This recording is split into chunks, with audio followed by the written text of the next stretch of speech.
मानव मस्तिष्क क्या है, कैसे काम करता है ना। इसके कितने भाग होते हैं, अग्र मस्तिष्क क्या होता है, प्रमस्तिष्क क्या होता है, पीयूष ग्रंथि मस्तिष्क के किस हिस्से में होती है, मेरुरज्जु। ठीक है कि किस प्रकार मस्तिष्क मेरुरज्जु का निर्माण करता है, मस्तिष्क का पश्च मस्तिष्क मेरुरज्जु का निर्माण करता है। ठीक है, किस प्रकार से आप देखते हो कि पहलवान जो होते हैं उनमें सेंस कम होता है, क्या रीजन होता है उसका, मेरुरज्जु के कार्य क्या है, इस वीडियो में हम बात करेंगे। Hello friends, welcome back to solution by Saurabh. आज हम आपके सामने लेके आए हैं मानव मस्तिष्क और मेरुरज्जु। मानव मस्तिष्क क्या होता है, कैसे कार्य करता है, मेरुरज्जु कैसे कार्य करती है, इस बारे में। तो मस्तिष्क हमारे शरीर में उपस्थित सबसे महत्वपूर्ण व अति कोमल अंग होता है। यानी जो हमारा मस्तिष्क है वो हमारे शरीर के लिए बहुत ज़्यादा महत्वपूर्ण और बहुत ज़्यादा कोमल अंग होता है। ठीक है, ये अस्थियों की बनी खोपड़ी में सुरक्षित रहता है। यानी आपकी खोपड़ी होती है अस्थियों से बनी हुई, उसके बीच में मस्तिष्क आपका रखा रहता है।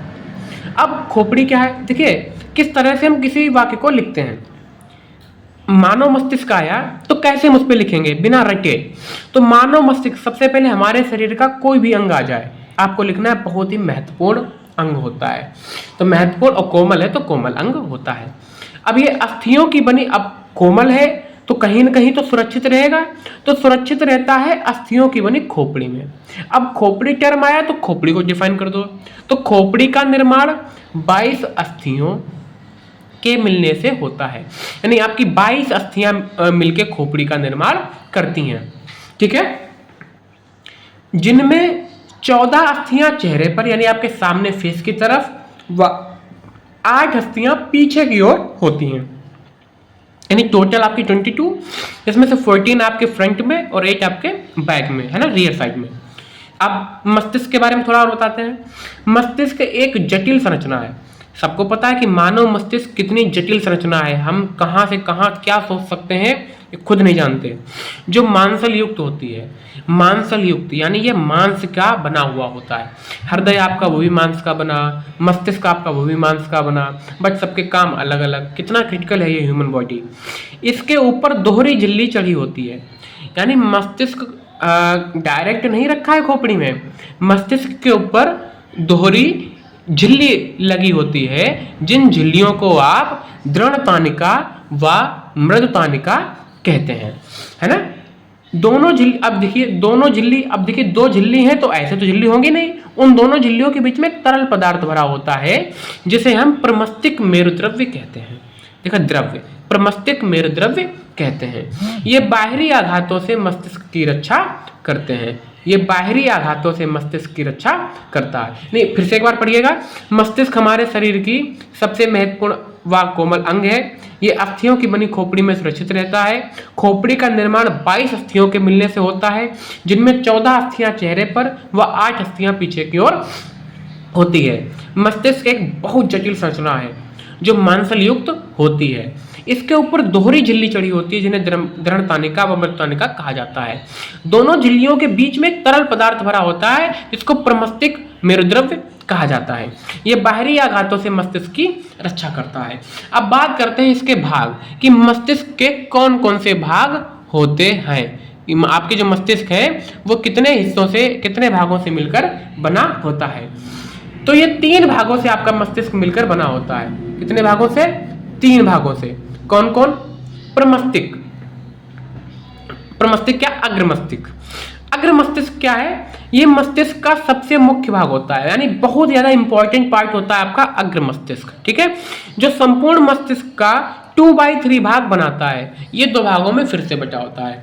यानी मस्तिष्क आपका जो 2/3 भाग है ना, यानी लगभग आपका आधे से ज्यादा हिस्सा अग्र मस्तिष्क बनाता है। ये 2 भागों में बटा होता है। ठीक है, पहला है आपका प्रमस्तिष्क, जिसको आप सेरिब्रम भी कहते हैं। क्या है ये प्रमस्तिष्क?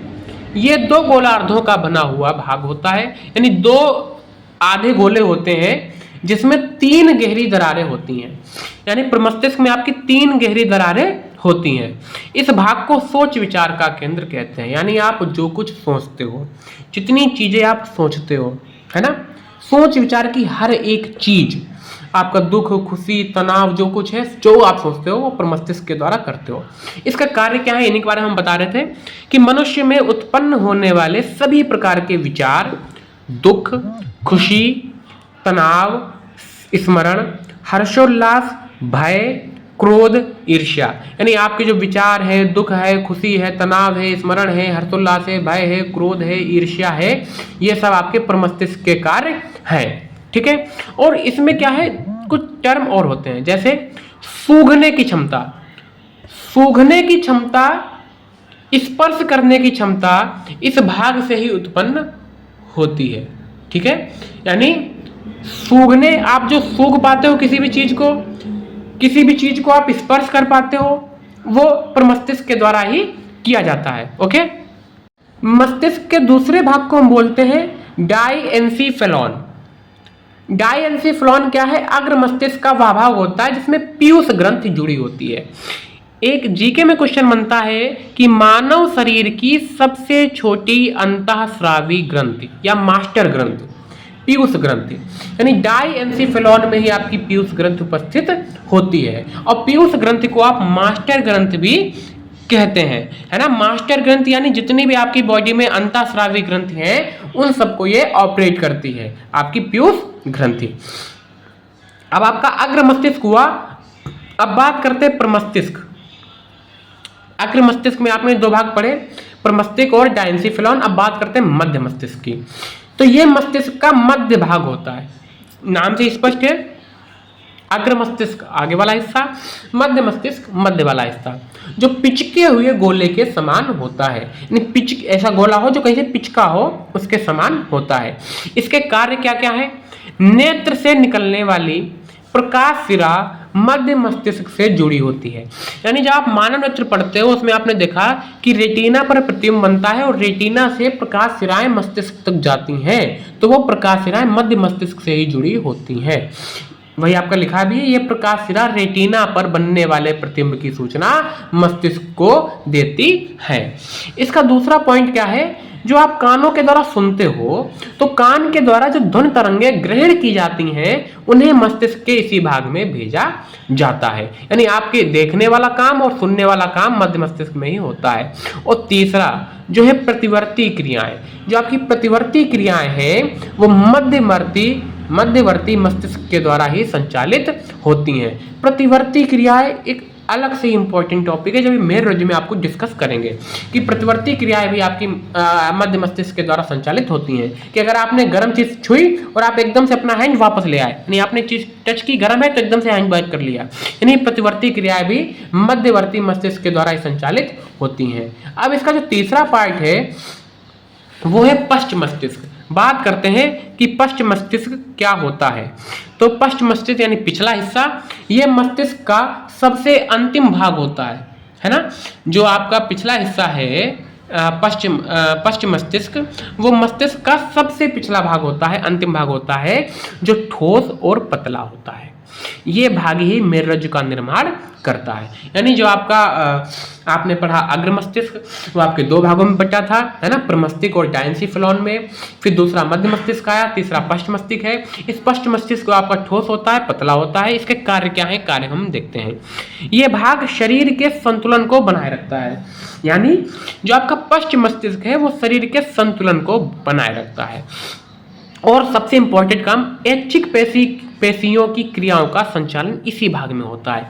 यानी ऐच्छिक पेशी क्रिया, यानी आपने खाना खाया, आपने खाना जैसे मुंह में रखा आपका मुंह चलने लगा, है ना, उसका पाचन होने लगा। जितनी प्रकार की ऐच्छिक और अनैच्छिक क्रियाएं होती हैं, है ना, उसका भी संचालन इसी भाग से होता है। आपका ऐच्छिक पेशीय की क्रियाओं का संचालन जो है इसी भाग के द्वारा होता है। अब बात करते हैं जैसे मेरुरज्जु की। मस्तिष्क क्या है, आपका पश्च मस्तिष्क जो ठोस पतला होकर मेरुरज्जु का निर्माण करता है। यानी आपका मस्तिष्क बिल्कुल पतला होकर जाता है और मेरुरज्जु का इस तरह से निर्माण कर देता है ना। अब मेरुरज्जु क्या है, ये केंद्रीय तंत्रिका तंत्र का महत्वपूर्ण भाग माना जाता है। मस्तिष्क का पिछला हिस्सा पश्च मस्तिष्क पतला होकर कशेरुक दंड की कशेरुकाओं में प्रवेश कर जाता है। कशेरुक दंड जिसे आप रीढ़ की हड्डी कहते हो, जिसे मेरुरज्जु कहा जाता है, इसके ऊपर दोहरी झिल्ली चढ़ी होती है। मस्तिष्क के ऊपर भी दोहरी झिल्ली और मेरुज्ज के ऊपर भी दोहरी झिल्ली चढ़ी होती है, जिसे दृढ़ तानिका व मृत तानिका कहते हैं। इसके मध्य में एक तरल पदार्थ भरा होता है ना। दोनों के मध्य में, मस्तिष्क के भी मध्य में तरल पदार्थ और मेरुज्ज के भी मध्य में जो आपकी दोहरी झिल्ली होती है उसके मध्य में भी तरल पदार्थ भरा होता है, जिसे प्रमस्तिक मेरुद्रव्य कहा जाता है। ये बाहरी आघातों से मेरुज्ज की रक्षा करते हैं। आपने देखा होगा कि जो आपकी गर्दन का पीछे हिस्सा है, पिछली गर्दन, वहां पे आपकी मेरुज्ज होती है। जो पहलवान होते हैं उनका थोड़ा सेंस कम होता है, क्योंकि जब वो पहलवानी करते हैं तो दूसरा पहलवान गर्दन पकड़ के ही उसको पछाड़ देता है, ठीक है। तो उसका जो है मेरुज्ज कमजोर हो जाता है, जिससे उसको थोड़ा सेंसिबल वो कम होता है, ठीक है। बात करते हैं आगे। मेरुज्ज बहुत ही इंपॉर्टेंट कार्य करता है हमारे बॉडी के लिए।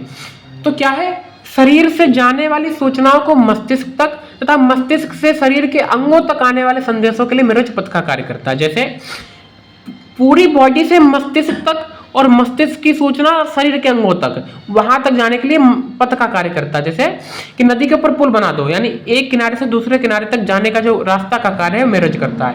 यानी आपकी उंगली में चोट लगी तो उसकी सूचना मेरुज्ज के थ्रू मस्तिष्क तक जाएगी।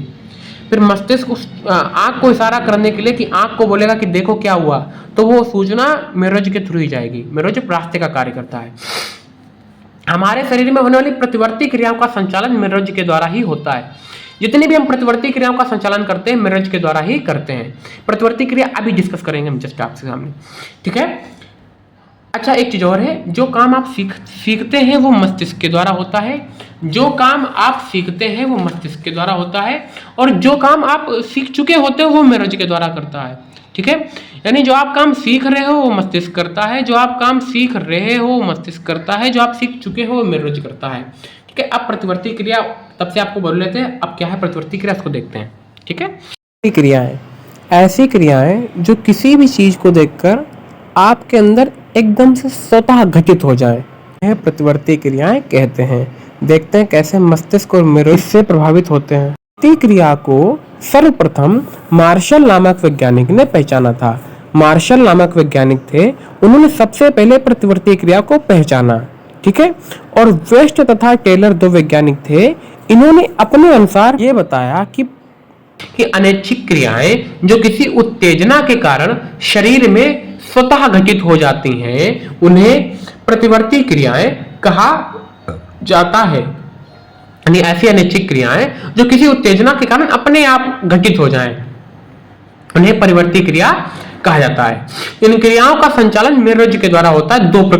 दो प्रकार की होती हैं। प्राकृतिक परिवर्त, पहला है प्राकृतिक प्रतिवर्त।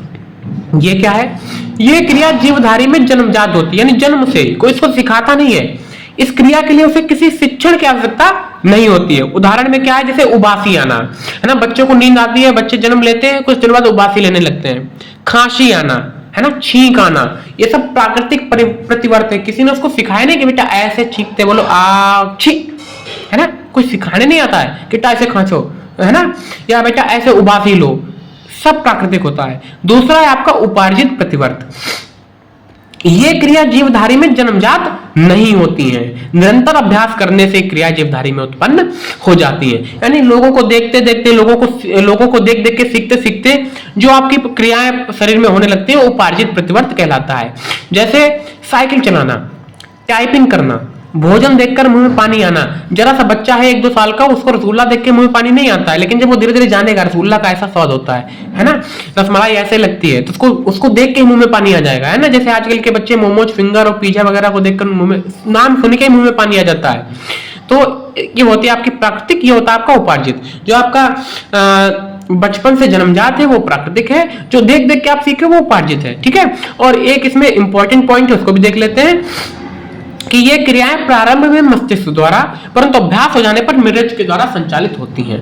हाँ, बहुत ही इंपॉर्टेंट टर्म है आपका ये, 3 स्टार भी इसको दे रखे हैं कि उपार्जित प्रतिवर्त जब आप सीखते हो तो मस्तिष्क के द्वारा, आप साइकिल चलाना सीख रहे हो तो आप क्या करते हो कि पाइडल की तरह आप देख रहे हो, आगे देख ही नहीं रहे हो, पाइडल देख रहे हो आप कि पता चला आगे लड़े जाके। टाइपिंग कर रहे हो तो आप कीबोर्ड देख के टाइप कर रहे हो, एक एक चीज करके। लेकिन जब आप सीख गए तो आप हाथ छोड़ के चला रहे हो, कैरियर पे बैठ के चला रहे हो, है ना, बात करते करते चला रहे हो, टाइपिंग कर रहे हो कि ऐसे मान एकदम से कर दिया आपने सब। तो ये चीजें हैं प्राकृतिक प्रतिवर्त उपार्जित प्रतिवर्त में। तो ये आपका था प्रतिवर्ती क्रियाएं, ठीक है। और मेरुरज्ज हो गया आपका, मानव मस्तिष्क हो गया, प्रतिवर्ती क्रिया भी आपको बता दिया है। और इस प्रकार की इंपॉर्टेंट और मजेदार वीडियोज के लिए बने रहिए सोल्यूशन बाय सौरभ के साथ। और आपको जो भी टॉपिक चाहिए हो कमेंट सेक्शन में आप बता दीजिए, हम उस टॉपिक को नोट्स के साथ आपको अवेलेबल करा देंगे। नोट्स के लिए डिस्क्रिप्शन चेक कीजिए, उसमें आपको व्हाट्सएप का आपका चैनल और ग्रुप वगैरह सब मिल जाएगा। और जुड़िए एसपीएस सोल्यूशन बाय सौरभ के साथ। Thank you very much.